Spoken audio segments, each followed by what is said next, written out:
surrogacy, sperm egg donation, and I also work on different women and child health issues. As an anthropologist, I've been always fascinated by this subject, and in 2012, in order to promote anthropology and also anthropological knowledge and apply anthropological knowledge in action and applied research, we started a foundation called Anthropos India Foundation, and we have a website with the same name and also a Facebook.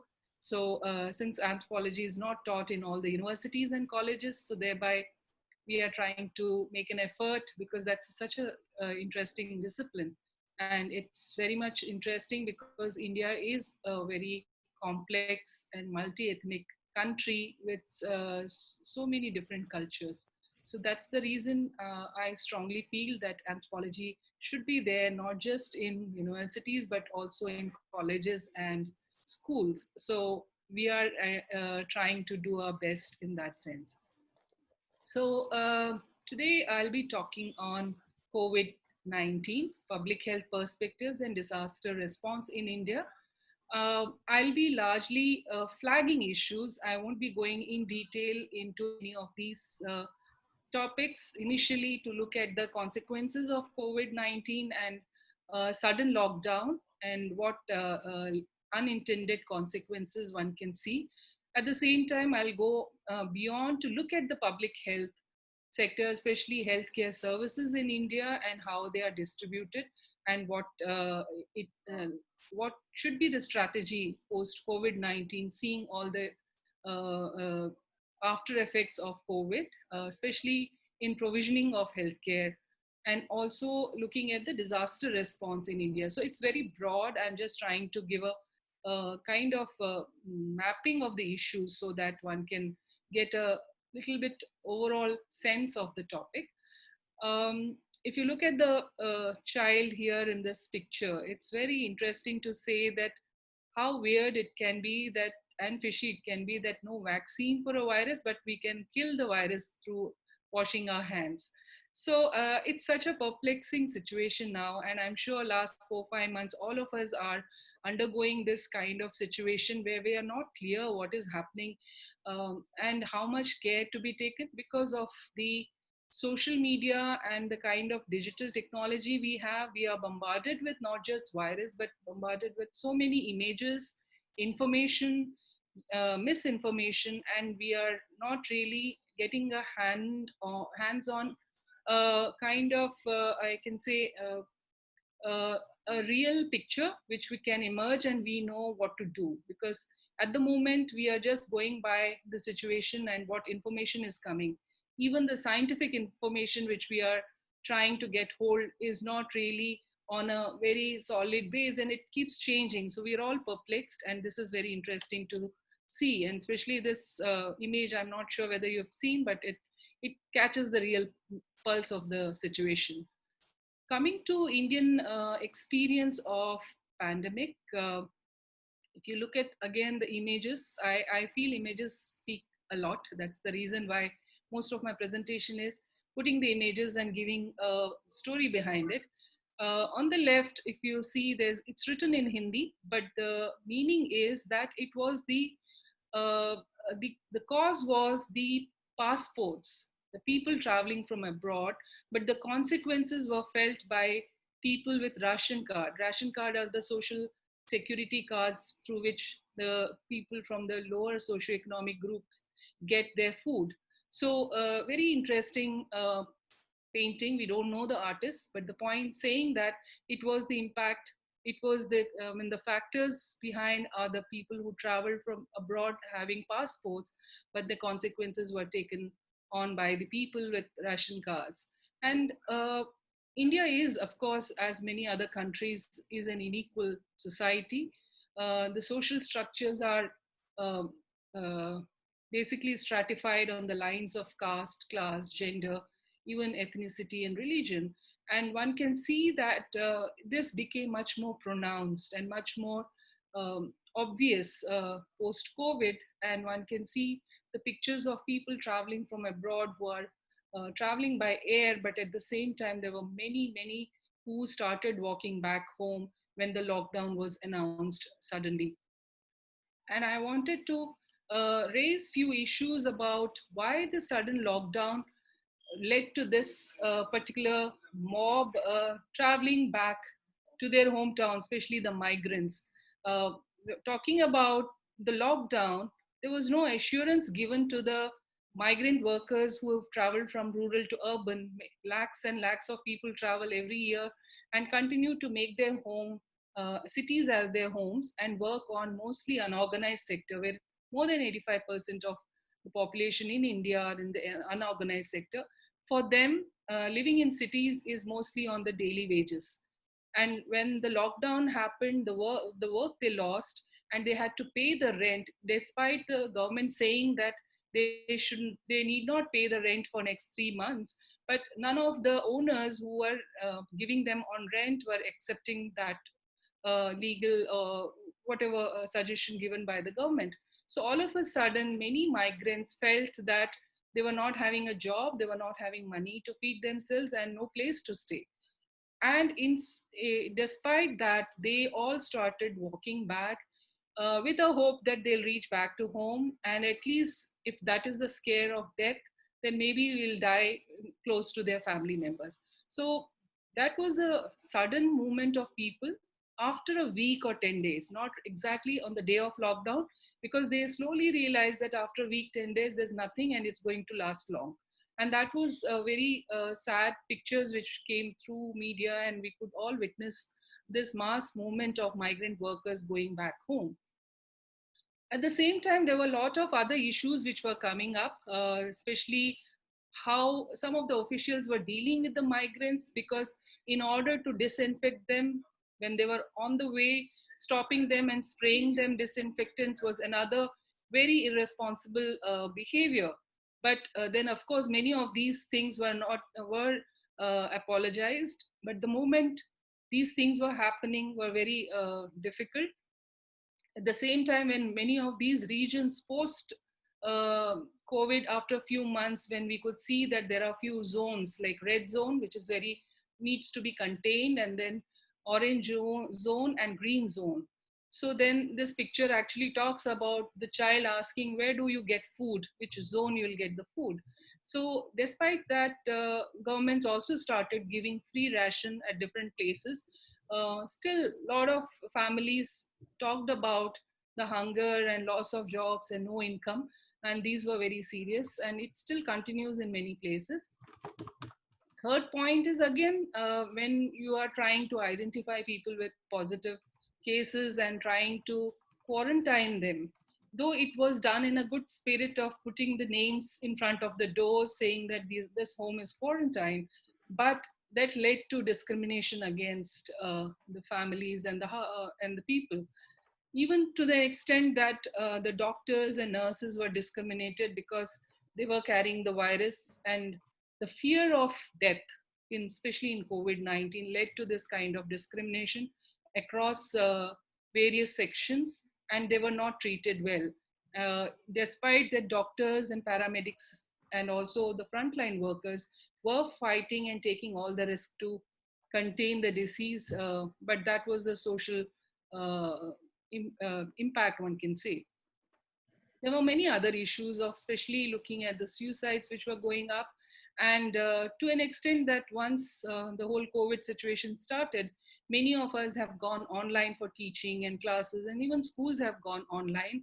And again, being a very uh, growing disparities and looking at the economic conditions of the households, not every family can afford to have a tab or a laptop.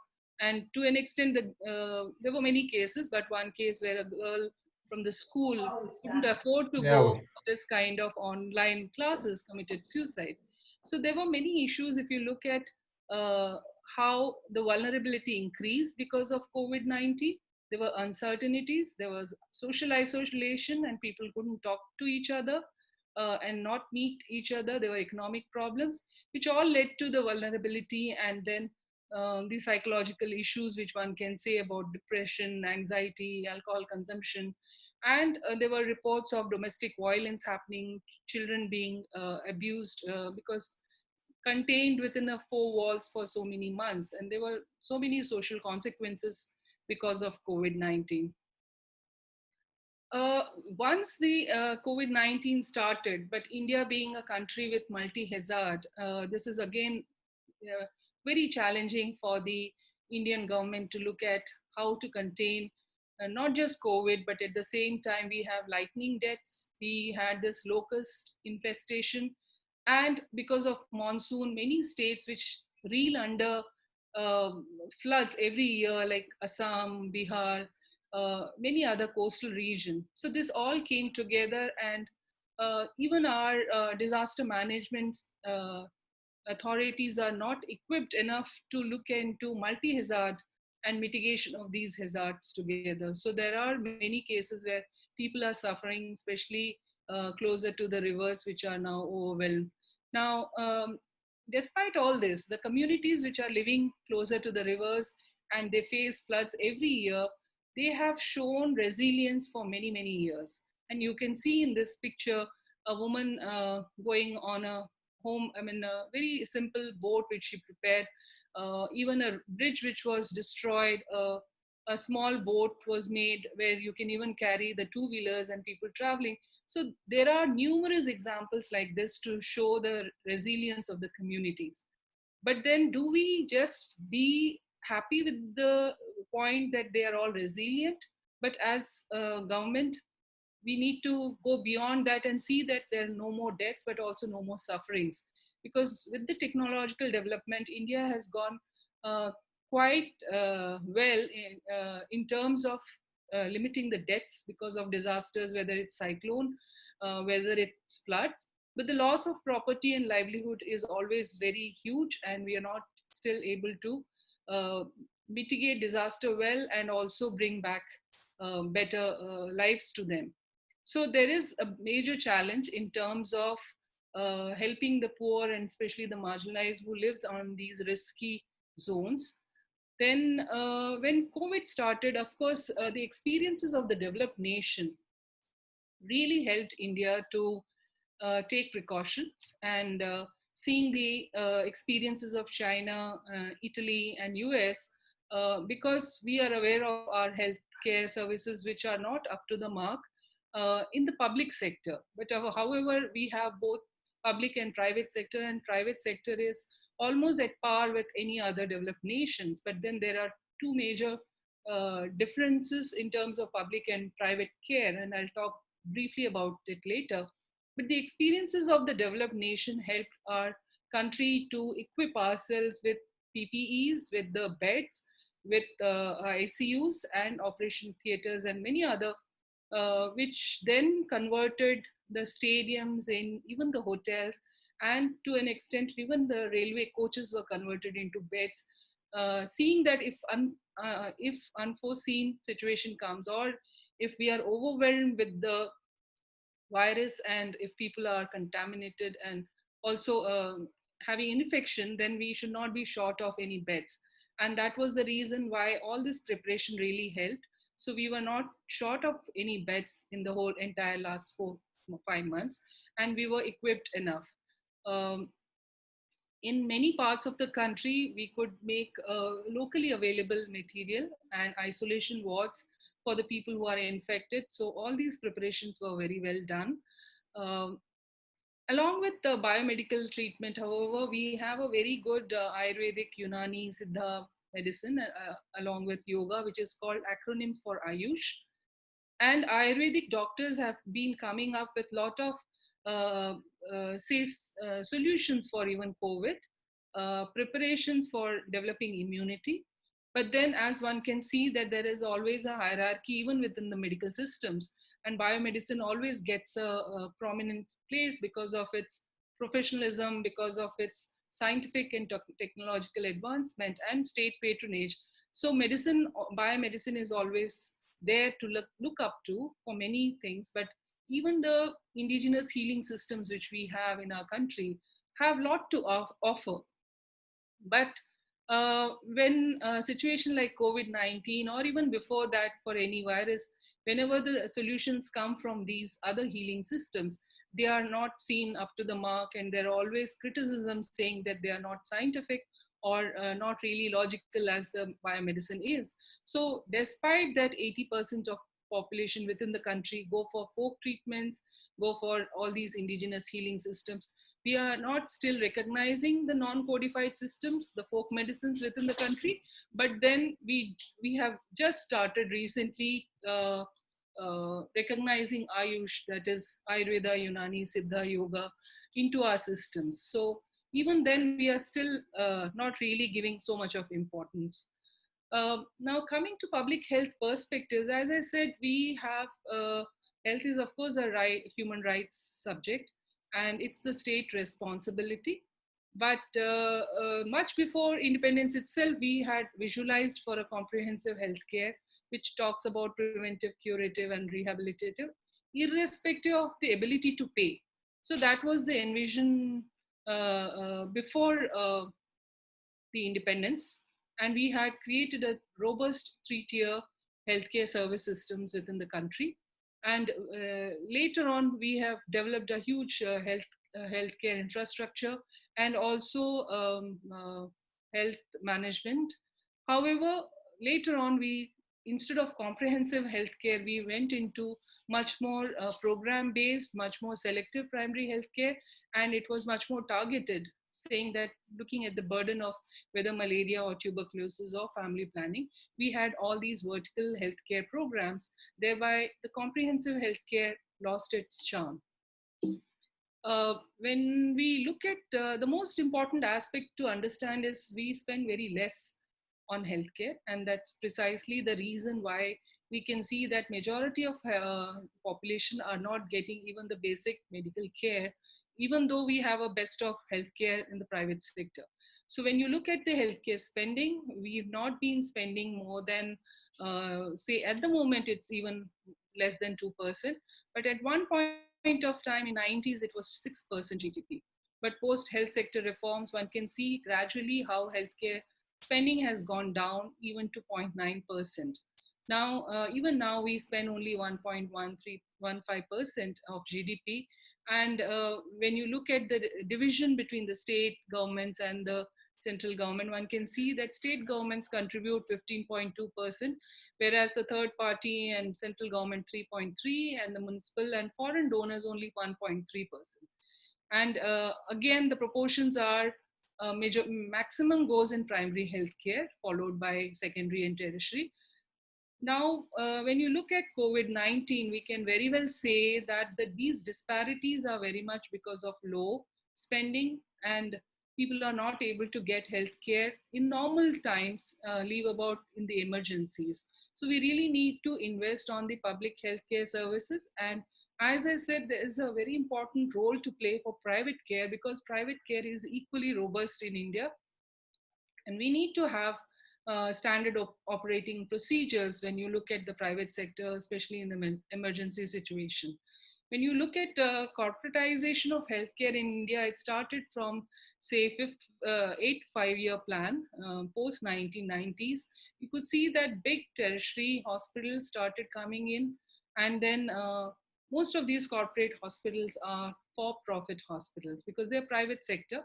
But there is a little bit of literature on that, and we also research to look at how public subsidies goes into the private sector, and there's no flowing back of the profits which are earned by the private sector.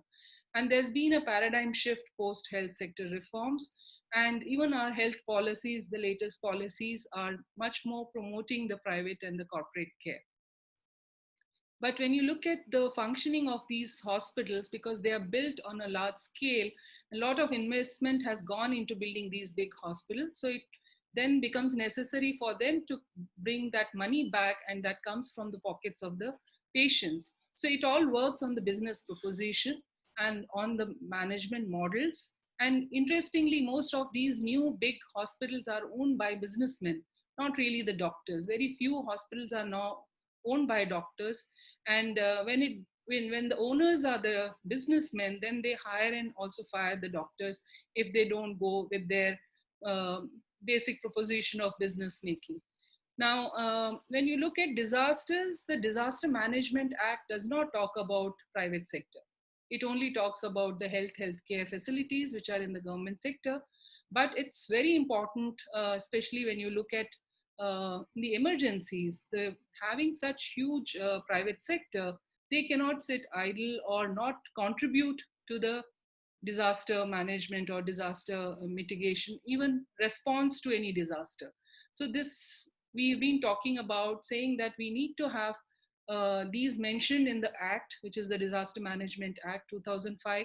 There should be a proper SOPs for saying, because emergencies come without any notice, and if suppose there is an earthquake, suddenly the private sector should get into action and save lives, rather than negotiating with the government about how much to be paid and what care they can take care. So this has been happening, and there is one book, Seeds of Disaster, Roots of Response, written by private sector players in the US.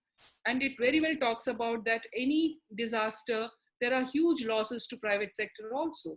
So in that case, how the private sector should respond and what should be the business continuity plans post disaster. So that's the reason why, being part of the disaster management groups, I also been suggesting that we should rope in the private sector healthcare and also try and see that how best they can contribute, and all these negotiations can be done prior to disasters and then can be taken up later on. This was the recent COVID-19, where most of these big private sector set up their hospitals and they were charging exorbitantly 40,000 rupees to 1.5 lakh rupees per day admission. Even the middle class people cannot afford to go for such kind of treatment. And there were all the different, and this was very well displayed in the beginning itself. So unless you have, say, 10 to 15 lakhs rupees in your pocket, you cannot really enter into these big hospitals. So, and the public hospitals are always overburdened.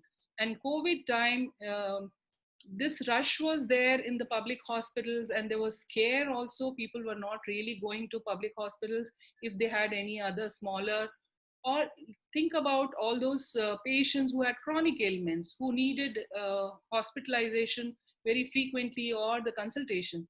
They were all suffering because most of these hospitals turned into COVID hospitals, public hospitals. And few, of course, the scare of the infection, many of the patients stayed back home. But when these private sectors started charging quite a bit, the governments came down very heavily, and then few of the governments said there has to be a price cap on the private sector, and they brought down quite a bit, especially when you look at Delhi and Gurgaon. The earlier prices were much more, and they were reduced to almost half after the government intervened, saying that you cannot charge so exorbitantly. Now, this is very well known, and a lot of literature on this, that disasters are like silver lining for many. And there are a few books which I'm sure all of you might have read. In India, P. Sainath, who works on the agriculture sector and also looking at the farmers, everybody loves a good drought, talks about how drought helps many people to make their own business, though the majority people suffer. Interestingly, even Naomi Klein, who's a journalist, has been writing on the shock doctrine, disaster capitalism, looking at countries where not just disasters, but any state of shock. It can be a conflict, it can be a war, where the agendas which were resisted till then are pushed through when there is a disaster, because everybody is in the state of shock. So many development agendas are carried out, and everybody sees, especially those who are into business, they see this is as an opportunity, and they see the silver lining. So especially when you look at the current scenario, corporate hospitals were seen as making money out of the COVID situation. Now, before ending, I would like to just briefly draw upon the the link between the disaster and development, because it's very important to understand, especially how they are linked. And if a disaster occurs, it set back the development by a decade because of the loss of infrastructure, technology, and many economic losses which the disaster brings in. And most disaster professionals talk about reconstruction to an extent that to build back better. That's the terminology which is used in most of the disaster discourse. But we have seen that in Indian situation, post super cyclone in Orissa, when uh, more than 2 lakh deaths happen. Current, if you look at the cyclone, hardly any deaths. So we have developed in terms of early warning systems. We have developed the management to evacuate people to the safer places. But then we are still losing a lot of livelihoods, and rebuilding livelihoods takes longer period. So we need to, one, address that. At the same time, we see that most of the development is very urban centric in India, and that's why we've been seeing a lot of people moving from rural to urban. It's very much urban, and focus on the infrastructure development rather than the development of people and their lives. And if you look at in development, we have to see that people are both the means and the ends. We need to really understand what kind of development we should have in the country. And many a times GNP can increase, we can have a very good economic growth, but still human lives can shrivel, because if the disparities are wide, we cannot really be happy with the growth, the GDP growth. But at the same time, we have to look into the lives of people across all sections and understand the human development. So for human dimension, we need to be preoccupied with the people rather than the production and how it is distributed. So we need to again and again ask this question: development for whom? And then assess our human balance sheet rather than economic growth. And for developing any development activities, we need to really keep this in mind. And for any disasters, we need to really understand our social structures. One major limitation within India to mitigate disaster was lack of data.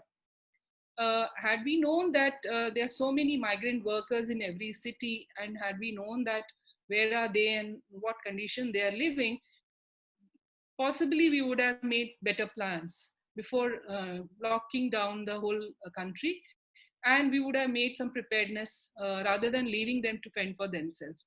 So lack of data is one major challenge, which I think we need to really work on that in order to understand our Indian social structure and see that such mishap doesn't happen again and again. However, in most of the cases, Kerala becomes a very good model, and there are reasons for that. And we cannot compare any other state with Kerala, because Kerala do have a very good public healthcare services, including the charitable and NGO sector, which are very active and very functional. And they also give very much importance to all other indigenous healing systems, especially Ayurveda. And there is a recognition and coexistence, collaboration, cooperation between the healing systems. When you look at, there is a good intersectoral coordination between different departments, and that's one more area where I think it's important, because when COVID started, it was given to the health department, but it is equally a pandemic, equally a disaster. So disaster departments and the management authorities came in a little later. But this kind of inter sectoral coordination between different ministries and department is very important for any disaster mitigation. And that's where there is a lack in terms of coordination. And then in Kerala, there's a very good community participation. And that was the reason why in Kerala, even though the first case was found there, they could contain and they could have a very good surveillance and bring the infection rates very low. And there was a proper localized care. And definitely, universal education is the foundation, and Kerala has a very good literacy rate. And that helps in order to have any development programs, or even in the situation like COVID-19, they could sail through. Now, given all these limitations or challenges facing, particularly for India, looking at the hierarchized systems, looking at the socioeconomic disparities, and also all the experiences of COVID-19, which we could see that how the whole world has changed. So what we need to really do is press a refresh button after COVID. And we have to think through each and every system, not just public health. There are many areas which needs to be reworked, especially for having a sustainable living, and see that this kind of infections do not come more often. So when you look at public health, we really need to have we have to give primacy, and we have to strengthen our public healthcare service systems, because majority of the people still depend on public health services.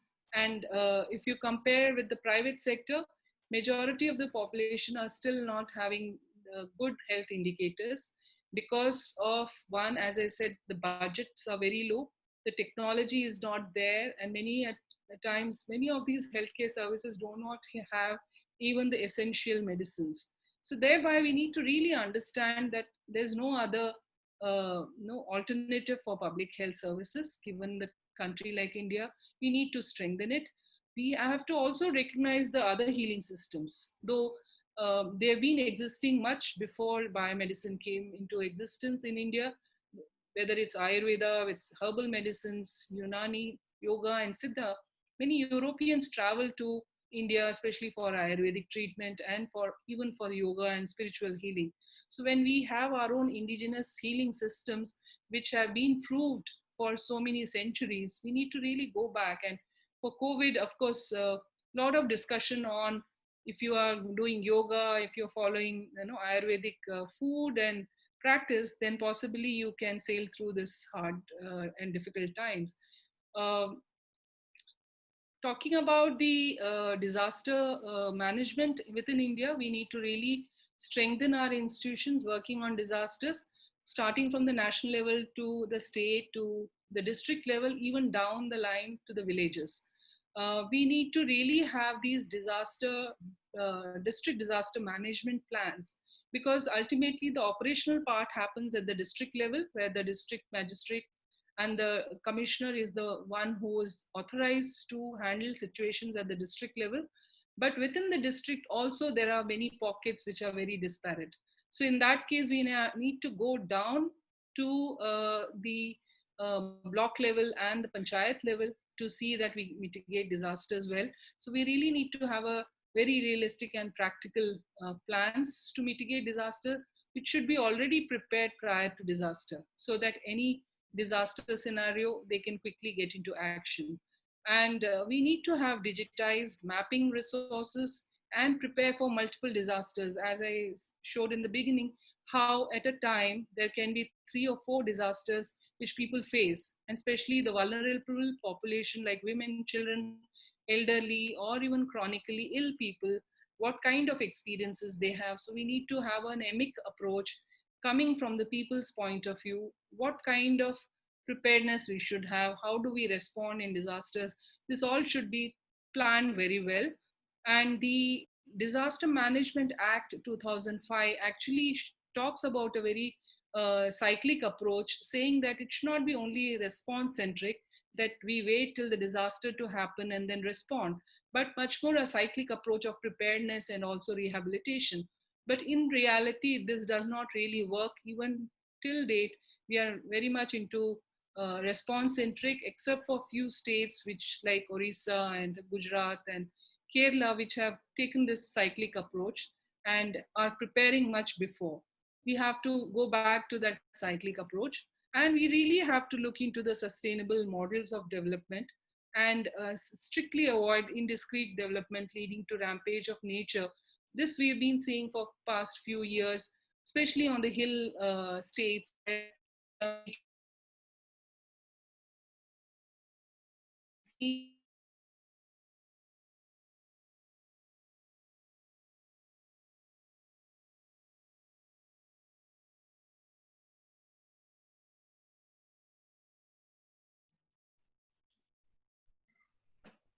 development programs which are in place, which are very much in process, which are actually going to bring in much more, many more disasters. So we need to really talk about it. And finally, we can see that COVID has paused our lives. And the question is, do we go back to that kind of mindless development paradigm? which actually destroyed nature. We have seen that in India about any aspect, whether forests or the beaches, many of them have been destroyed, and also which led to unequal distribution of power. Do we go back to that kind of life, or do we think now about more sustainable human development paradigm? Talk about redistributive justice, as Amrita Sen puts in development for freedom, and also no, none of us are going to take the wealth when we die. Despite that, there is so much of greed around across the world, and we need to really think about all these. And past few weeks have showed that it's not really the wealth that matters. Basic need should be the clean water, air, and also the basic necessities: food, water, shelter. These are the basic things which every individual should has the right to live a decent and dignified life. Now it's up to us to think and follow sustainable living, ecotourism, many other things which one can think of and put in place, and have more empathy for their fellow beings. Above all, it's the responsibility of the people in authority who can make a difference, working for the poor, and especially the people from the marginalized section, with a good human balance sheet. We need to really come up with a human balance sheet to say what kind of life we want for people. The last mile, the people who are in the marginalized section, whether it's in the rural belt or even the tribal belt, and see that even the last person at least get the minimum basic needs and lead a dignified life. I think this is the time, and since all of us are going through the pandemic, a mindful decisions about the kind of development we should, but this is all something which has to be taken up by the higher up authorities and people who are in the position of authority to make decisions, and all the suggestions which are coming from all quarters of the world to be taken seriously and move forward. That's it. Thank you so much. Yeah, I welcome all the questions or any queries. Thank you. Yes, thank you very much for this wonderful talk, Sunita. Very good. So I would like to open the discussion now. You can, as always, use the little hand which is available, but you can also just switch on your microphones. Before anybody is asking a question, I would like to ask you a question about the hospitals, the private and the public sector, because I remember we had a talk from Brazil, and there we had a rather good kind of impression that the private hospitals were actually treating COVID patients for, for free or for a low contribution in order to help the pandemic. So that seems to be a completely different picture in.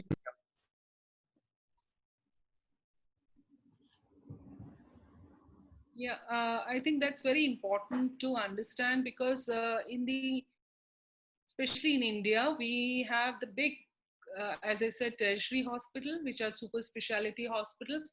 They are built with lot of investment. Huge investments have gone into building these big hospitals, which look like hotels. I'm sure all of you might have heard of a lot of patients coming to India for treatment under medical tourism. Mm, So you look into any of these hospital websites, you will see that patients gives testimony saying that if you are in the hospital, you feel that you're somewhere in Europe or UK. So the kind of facilities, they are internationally accredited hospitals, the ambience, the treatment, the technology, state of art technology, and very good doctors. But it comes with cost. And in the normal scenarios also, because there are many now big hospitals in the cities competing each other. So in order to sustain that kind of investment, which actually takes at least 3 to 5 years to break even what they have invested, so mm, all that comes from the pockets of the patients. Though we haven't got any authentic source, but then hearsay and many other people sharing their experiences about how they have been, and sometimes even the newspaper reports about the over diagnosis or many times unnecessary surgeries happening. because they have to make even or even maybe profits. So there's so much in big hospitals which is much more on the infrastructure than paying to the employees, then you need to bring that money back. So that's the reason why they push into all kinds of malpractices and overcharging from the patients within these hospitals, except for the big hospital, big doctors who are very well experienced, who are paid 2 times or 4 times than what they are paid in the public hospitals. But the nursing staff and the junior doctors get very little, and they are even exploited. So these big hospitals have a different kind of functioning, and COVID became an opportunity for them to earn. We haven't come across any hospital which has shown this charitable gestures. In fact, many of these hospitals, I have written on this few publications papers, where some of the charitable hospitals converted into commercial hospitals Mm. in the course of time. So the Mm. scenarios has changed in India, and even in the COVID, they were charging quite a bit, and gradually they went into telemedicine. They also went into telephonic consultation, and there were prices charged for it. You take a package for say 4 months or 2 months for telephonic consultancy with the doctors, and this is the package for the family, for the individual. So it's all business models which work for the private, especially the corporate sector within India. Yeah. Yeah. Any other questions for? Yes. I would like to ask a question. I found it very interesting that all these folk, indigenous and tribal traditional healing systems are seen as part of the health system, and some few questions about it. How large is the share of the population that is treated by such healers normally, and then what do they, which part do they play normally within the Indian health system, and what can they do now under these COVID-19 circumstances? What's their role now? So as we can see that there's kind of what we call medical pluralism, but not really pluralism in the sense that they have an equal footage. It's Mhm. always a hierarchical system. As I said, the biomedicine at the top. Then are the codified systems like Ayurveda, Unani, Siddha, and Yoga. And then there is a large section underneath that which are called non-codified systems, which do not have a written text, which are not professional courses, and it's all uh, uh, based on the oral traditions and learning from the earlier generation. Huge folk medicine within the country. Ayush, with the acronym I said, it was also legalized and brought under the government systems only in 2005. Before that, despite these being centuries old traditions within the country, they were not recognized till 2005. Only after 2005, a Ministry of Ayush came into place, and there was a study at the national level which talked about that 30% of population still go to these institutions out of development. There are many more who go without not really under this institution, where a medical doctor and Ayurvedic doctor also sit together. But people, 80% of population even now go to traditional healers, and mostly for the primary level care. And especially my recent study was in the northeast region, where it's all Himalayan belt. Every other village has a bone setter, and there are many. Even the healers have their own specialization. Some are into poison healers, some are into bone setting, and most of them have very good knowledge of the biodiversity around them, the plant medicines they use, but they are not yet recognized. They have not been integrated into the public health system. Very recently, the Quality Control of India and the IGNO, that's an open education, they try to certify these healers. based on the community response, saying that if the community says that this healer has been serving the community for past 10, 15 years, then there is a certification process which has just started few years back, but not more than 20 or 30 healers might have got this certification. And majority of these healers are in the older age bracket, and they are, with their death, a lot of wisdom is lost, and even the knowledge of the surrounding biodiversity is lost. So there is, I mean, few organizations, NGOs and all have been talking about it, that it's high time that we recognize them, even though it may not be a good idea to integrate them within the healthcare services and ask them to sit in the hospitals, because they are serving the purpose in the community. uh, Even in the remotest area, majority of people go to them for any kind of treatment, and they are more like not just the medicine man, but then a priest, or maybe a person who helps them out in many other aspects. So they are the revered personals in the families, in the communities. They have the knowledge of the herbal healing systems and very respected, and then they don't charge, and it's only the kind which they take or whatever the patients give. So they are very, very important healers across the country, across the ethnic communities, but till date they are not really appreciated, recognized, or even mainstreamed. I think this is a large, we feel that very large resource which is there, yet to be integrated, or even at least recognized and mainstream. And we've been saying that they should be given a kind of support to build healers hut where they can treat people. They should be given some kind of financial assistance to develop medicinal nurseries within their backyards. And there are very many ways to support them so that this particular knowledge can continue, because the younger generation are not really interested. Because despite having such wisdom and knowledge, none of them are even the middle class. They are, even now they are very poor because they don't charge. And they come with this hope and belief that if they charge, then their the knowledge which is very divine will go away. So that's the reason why most of the healers, and this is all very part of the divination which they get, and they pass it on to their families or someone who's interested, only if they are worth uh, taking that kind of knowledge. Otherwise it's not to be sold.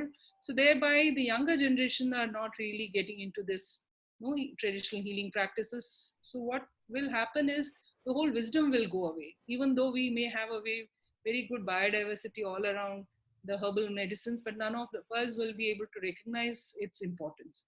So thereby I think it's very important to for the governments to recognize, and there is a small effort being done within the Ayush. Also a section is there on the folk medicine, which I'm sure we need to recognize as early as possible.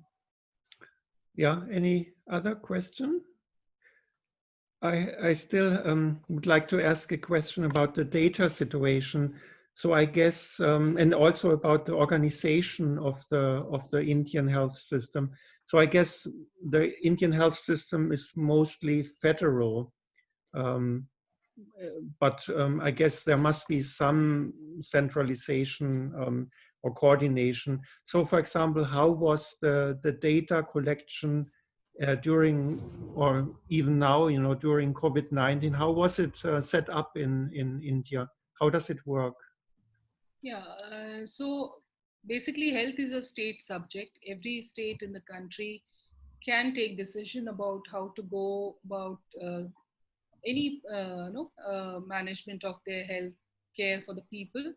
At the same time, there are programs which are centrally located and centralized. The funding also come partly from the center, partly from the state, and of course, a large majority comes out of the pocket, which we say the huge burden because of healthcare spending among the people.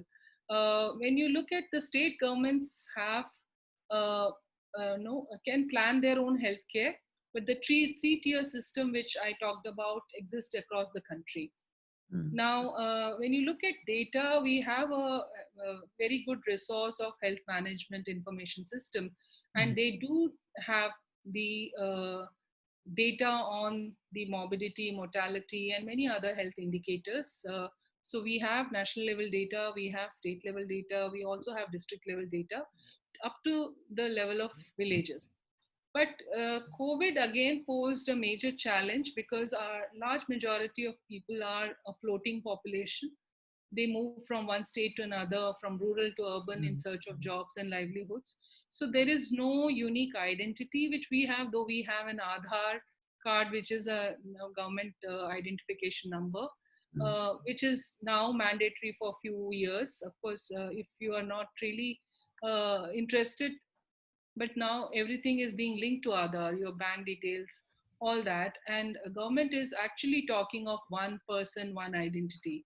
So ID card, so that it is easy to track them if they're even mobile, and then also easy to provide them social benefits and schemes. But then there is a debate on that also, because the moment you have an ID, unique identification number, then it becomes very easy for surveillance also, and for many other loss of personal information. So there is a resistance for having one unique ID across, and then easy to track people. So that is another fear, and I can say a debate which is happening. So we haven't gone to that point. But when you look at even the border areas, we have seen people traveling and migrating and settling in India. And you've seen in 2019, there were a lot of protests about the citizenship bill and many other aspects. So in that case, it becomes very difficult to come up with this kind of policy to have one unique ID and then track people. So there's been a lot of resistance on that. And if we would have got some kind of information on that, especially city-wise, probably we would have managed the situation better, especially the sudden lockdown and how people travel for miles together, walking on the roads without waiting for the transport to come. So there were a lot of what you can say fallouts because of sudden lockdown. So information is important. We need to have a database so that we can plan better for any kind of disasters.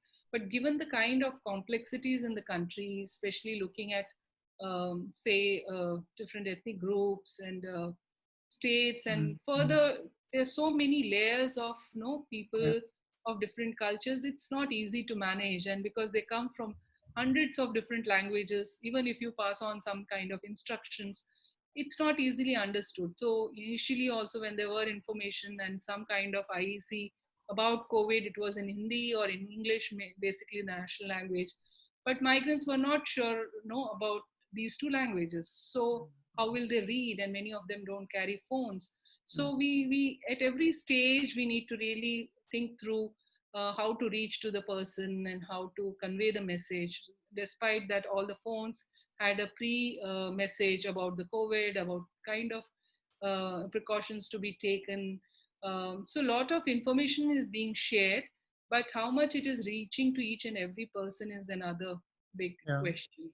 But for example, could I just ask you a quick question about Kerala, because that seems to be amazing how well they performed with a pandemic. Is that also because they were able to block the internal Indian border to the state, or was that always open? So Kerala is a very atypical state. It's actually compared to many developed nations. One, of course, the majority of people are literate there. Mm. Two, good development, because then there are a lot of people who have moved to Gulf, and a lot of money which comes back to home for any kind of infrastructure development. There is very active local bodies, the panchayats, who are very vocal and they are very functional. They also have very good labor laws. So their minimum wages are very good. And in fact, now when you look at many of the people from even from Assam and West Bengal, they move to Kerala because they get good wages there and a better living conditions. So Kerala has been always a atypical state, and even the local governance and along with the district level, where the COVID situation was handled by district commissioners. So all the line departments, whether police or whether health department even many other departments, transport department, they all came together, used very good technology to do surveillance. They were providing door to door help for the couples and the people who are in the home isolation. So they were very active from the beginning. And even for the labor, they said, we have all these things for you. So many of them did not travel back. The major thing what happened in many of these cities, whether in Gujarat or Delhi and many Mumbai, people started going back home because they were not given any assurance. Offices were locked, factories were locked, all the business houses were locked. So they were not given assurance that stay back, we'll provide you all the things till we open up. So without that, most of them started migrating back home. And to a point that even back home, some villages refused to have them inside their villages. So they were stuck in between because the villages were not interested in bringing them back because of the infection. So, and now when the unlocking process has started, now the factories are not having the labor around. So many of them are asking and even wooing them to come back and paying for the return tickets. So that is like something we should have anticipated, the lockdown effect and how it would have problems on the migrant communities. So there was a bit of lack of planning, and that's where all the people have gone back. And there were debates by the town planners also talking about, now that people have gone back homes and to the villages, do we focus on rural development? Because even now more than 60% of population lives in rural India. So it's the time for us to look at the development holistically across the country, not just focus on the major metropolitan cities, crowd them and get into all. No, we face a lot of challenges in terms of traffic, pollution, many other things. Why not develop the smaller cities? Why not develop the hinterlands and the peri-urban areas? So if that is the case, then we need to go back. And if you look at we had also Ministry of Skill Development in the past few years, and most of the people have been skilled in different things. So now we have a huge repository of the information about how many people have been skilled in what kind of vocations. So can we take that data and try and engage them in closer to their homes, closer to their rural areas, so that again the migrant workers don't move with the families, face all the hazards. And also sometimes men travel, families are left behind. So there are a lot of issues. So there needs to be a development which is much more spread out across the country. Then the possibility of seeing all these fallouts will not be there, and it will be more like a focus on rural development, creating jobs for them closer to their home, so there is development back home. Even across the country, we have very good tourist spots, but they're not really developed. So why not have ecotourism? Why not have homestays, which are there in the Northeast? People love to travel to homestays and stay in the nature. So these trainings have to be done so that we think of development in a way that everybody is benefited out of it, rather than concentrating in the cities and going only for the development which benefits a small section of people. Yeah. Yeah, I completely agree. Are there any other questions? Yeah, Steffen, please. Hello, and thank you for your really valuable insights. More common question. You sound very optimistic, I think, and after the COVID, a big change will come over India. How do you assess your chances that these measures are really taken into reality? For example, the change in the society system, in the rural development, and so on. Yeah. How would you assess this? Yeah, so interestingly, across the world, and we can see in India also, there are a lot of webinars happening on all these aspects of COVID. There are webinars by NGOs, by the universities, discussing on what should be the way forward, what can be done at this moment, how we should plan our future, especially the development. Now it all depends on the governments to take these suggestions and recommendations into policy frameworks and implement them. But then there are few controversial debates happening because the labor laws are being simplified. We always had a lot of labor laws, but then even then the labor conditions were bad. But then to simplify labor laws in order to boost the economy, it may have a kind of negative impact on the people, especially the laborers, because when you look at earlier, if working hours were 8 hours, now if we increase to 12 hours, people will work for 12 hours without taking a break. So that can have negative implications on the health of the workers. So we need to really think on the policies which we are going to happen. And as you have rightly said, how it can be done practically. I suppose it has to be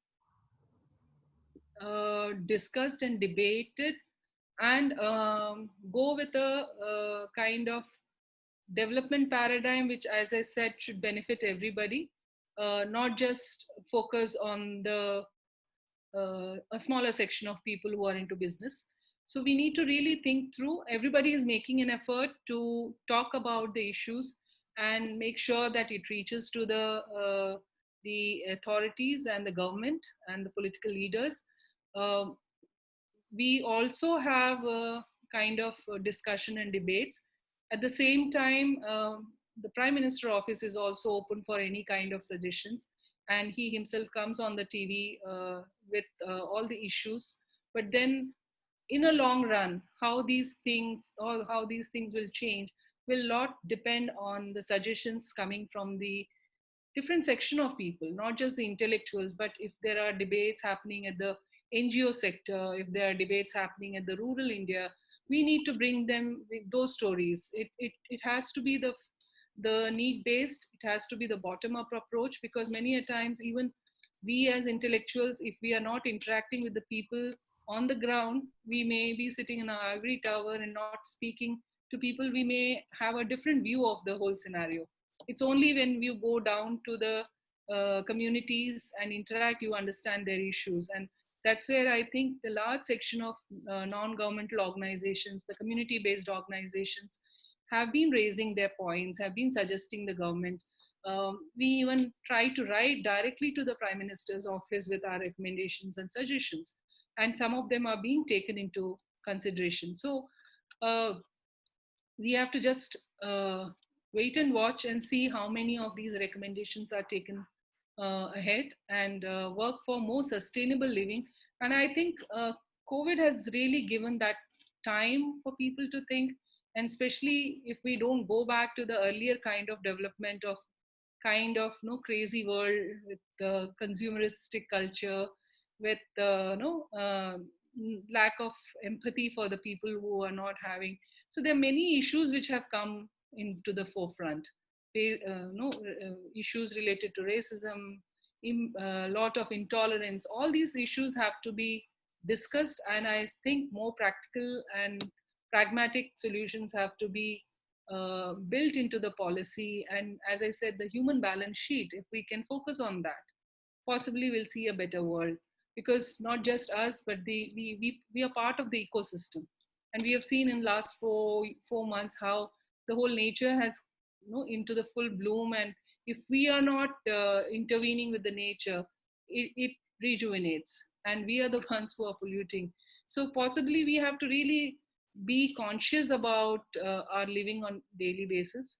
And if we are more empathetic and try to have a basic minimum facilities, because disparities have grown too wide and across the world, and that's where we have to just pause and think and act.